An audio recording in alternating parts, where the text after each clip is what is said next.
మంజువాసిన్యే నమో నమః దానః విలోని పరిమళవత్న పుష్పనామార్చన విధాన్ సమర్పయామి బోలో భువనేశ్వరి మాతాకి జై.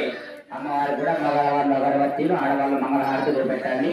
ఆమస్రజంత స్నిగ్ధాని నిక్లేదా అచ్యుత పరబ్రహ్మ జన్మని ఆది నారాయణాయ నిరాకార సాకార విశ్వాకార త్రయార్హేయ పంచార్హేయ ప్రవరాన్విద గోత్రోద్భవస్య గోత్రోద్భవాయ అని స్వామివారు చెప్తున్నాడు. స్వామి, మా ఇంట్లో ఒక ఆచారం ఉందండి. అమ్మవారి దగ్గర బ్రాహ్మణుడు మాట్లాడుతున్నాడు అనమాట. స్వామి, మా దగ్గర ఒక ఆచారం ఉందండి.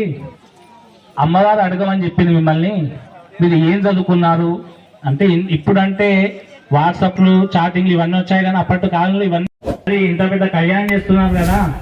అయితే అమ్మవారి దగ్గర నుంచి ఒక బ్రాహ్మణుడు వెళ్ళి స్వామివారి దగ్గరకు వచ్చాడు. స్వామి, అమ్మవారి యొక్క వంశాల్లో ఒక ఆచారం ఉంది. ఆచారం ఏంటంటే ఎవరికి తెలియకుండా స్వామివారి యొక్క గుణగణాలు, తర్వాత స్వామివారి యొక్క చదువు, స్వామివారి యొక్క ఆదాయం, వ్యయం ఇవన్నీ తెలుసుకొని రావాలని మాకు ఒక ఆచారం ఉందండి, అది చెప్పండి అని చెప్పేసి అమ్మవారి దగ్గర నుంచి ఒక బ్రాహ్మణుడు, అలాంటి ఒక బ్రాహ్మణుడు తమ్ముడు వెళ్ళాడండి. స్వామివారి దగ్గరకు వెళ్ళాడు. అప్పుడు స్వామి అమ్మవారు ఇలా ఒక బ్రాహ్మణోత్తరం చేత ఎవరికి తెలియకుండా పంపించి అడుగుతుందన్నమాట. అప్పుడు అడిగినప్పుడు స్వామివారు చెప్తున్నారు, నాయన, ఈ సృష్టిలో ఉన్నటువంటి ప్రతి వేదాన్ని నేను నిర్వహించాను. ఆ ప్రతి వేదాన్ని నేను చదువుకొని అభ్యసించిన వాడిని. నేను ఒక క్షత్రియుడిని. నా దగ్గర ఉన్నటువంటి అంటే నా సామ్రాజ్యంలో ఉన్నటువంటి ప్రతి ఒక్కరి బాధ్యత కూడా నాదే. అంత దృఢ సంకల్పంతో ఉంటాను. తర్వాత సత్యము, ధర్మము, అహింస ఈ మూడిటికి నేను కట్టుబడి ఉంటాను. కానీ సత్యానికి కానీ ధర్మానికి కానీ ఎటువంటి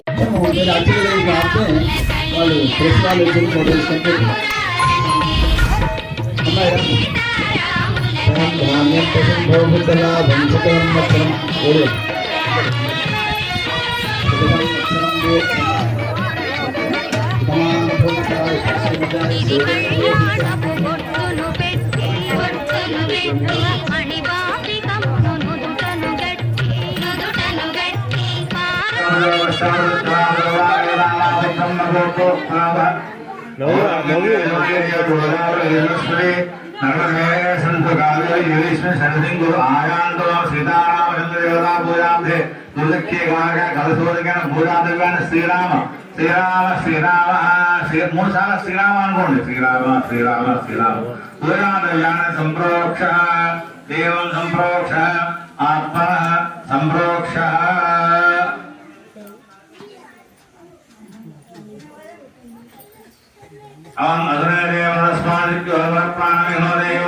పశ్చేమ